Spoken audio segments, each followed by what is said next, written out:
حامد و مسلم اما بعد اعوذ باللہ من الشیطان الرجیم بسم اللہ الرحمن الرحیم فذکر فإن الذکر تنفع المؤمنین۔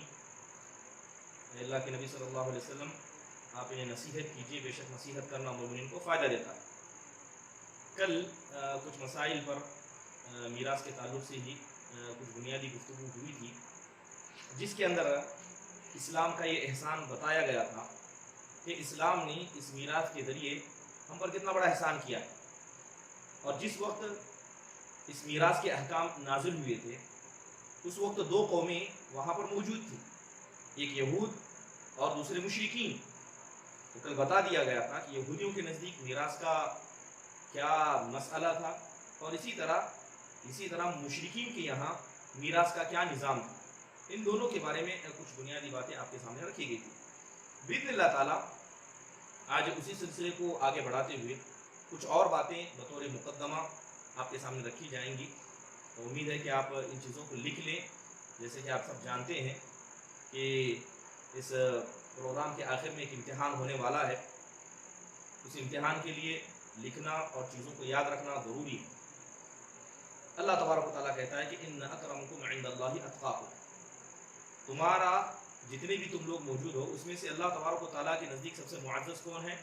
سب سے معزز وہ ہے جن کے دلوں میں اللہ تعالیٰ نے تقویٰ دیا ہے۔ یہاں پر مرد اور عورت کی کوئی تمیز شریعت نے نہیں کی، تو لہذا سب سے پہلی بات یہ جانیں کہ شریعت اسلامیہ نے عورت کے ساتھ میراث کے مسئلے میں احسان کیا۔ کس اعتبار سے؟